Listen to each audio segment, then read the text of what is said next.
parce que le maître mot de tout ça, c'est le silence.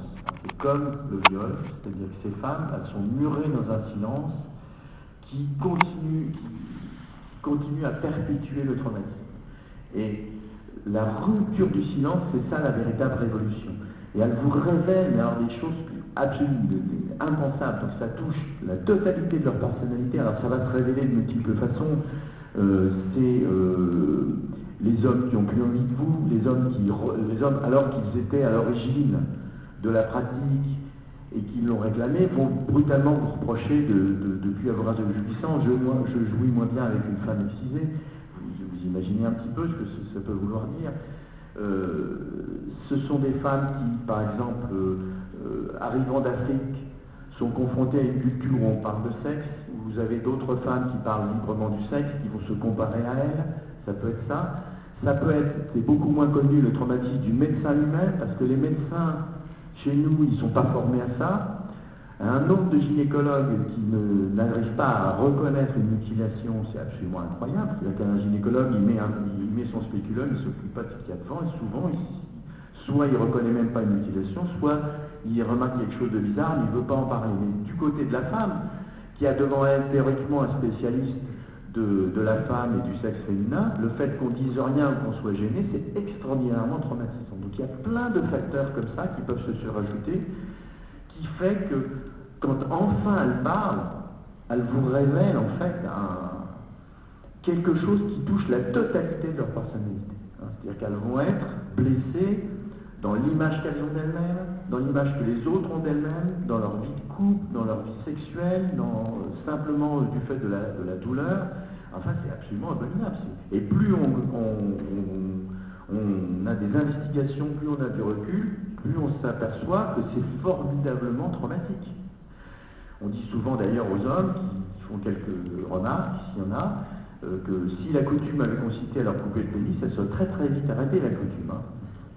Autre chose d'ailleurs, j'en profite avant que vous posiez la question, c'est le parallélisme qui est souvent mis en avant avec la circoncision, qui est un faire-valoir absolument abominable, parce que la circoncision, déjà, c'est peut-être pas bien de le faire, mais on ne peut pas mettre en parallèle la simple blessure d'un petit accessoire du pénis avec l'amputation d'un organe qui est l'organe central du plaisir chez la femme. Et le fait même qu'on pense à faire ce parallèle montre bien que les hommes, ils n'ont absolument pas changé de mentalité et que tout reste encore à faire. Ça même chez nous, à ces pratiques qui sont absolument abominables. Donc vous ne pouvez pas penser qu'une telle situation ne laisse pas de séquelles psychologiques extrêmement graves et ne nécessite pas réellement une prise en charge globale, une réaction sociale, parce que c'est un problème de santé publique. C'est un problème de santé publique. La femme, c'est la moitié, même un tout petit peu plus de la moitié de la société. C'est un problème. C'est pas un truc qui se passe là-bas avec quelques exemplaires chez nous. C'est un problème de santé publique centrale qui nous concerne absolument tous. Pardon. Par rapport à justement depuis les années que vous côtoyez ce genre de soucis, avez-vous compris la nécessité de ce genre d'acte?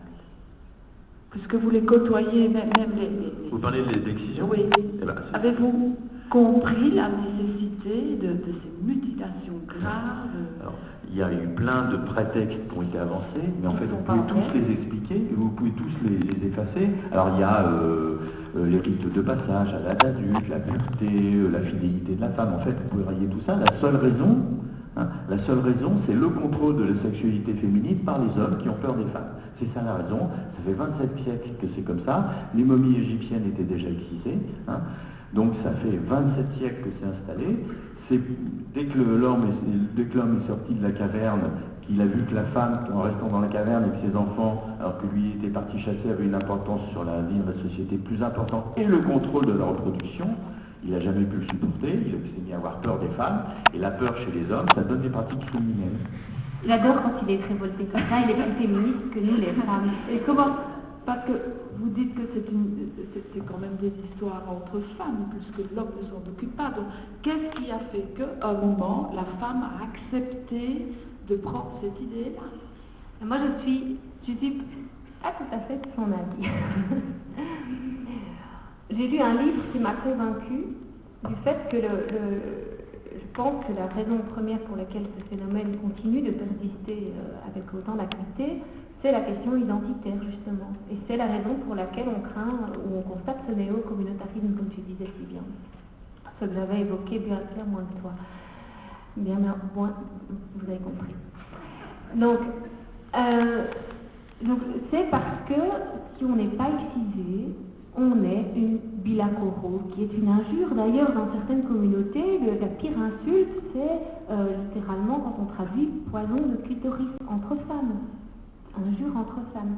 Donc, on n'appartient pas à une communauté, on n'est pas bonne à marier, on ne peut pas servir l'homme à table, on ne peut pas participer à tel fait, si on est impur.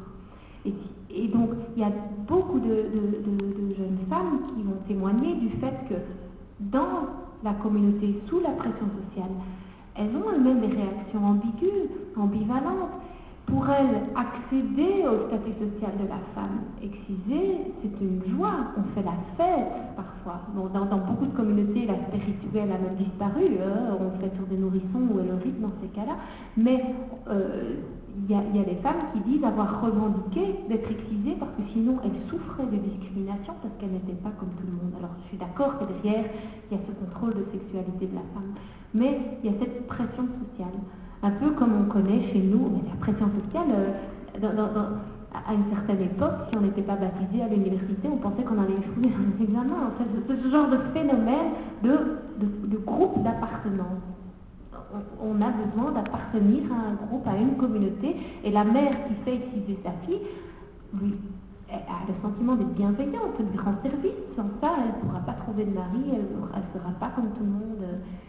Pour moi, c'est ça qui justifie que cette pratique continue et s'exporte et avec plus d'intensité peut-être chez nous. Parce que le combat n'est pas né chez nous, il est issu des communautés les plus concernées, et ce sont les pays, parce que souvent on nous reproche avec nos beaux discours d'être impérialistes, de sanctionner des choses qui ne nous concernent pas, etc. Les pays le protocole de Maputo dont il a parlé, ce sont des textes africains, c'est du lobbying africain, et ce sont les lobbying là-bas de femmes et d'hommes qui nous demandent d'agir aussi chez nous, parce que chaque action se renforce et que tout est complémentaire et que la loi, ça ne suffit pas, qu'il faut agir de tous les côtés, bien sûr, quoi.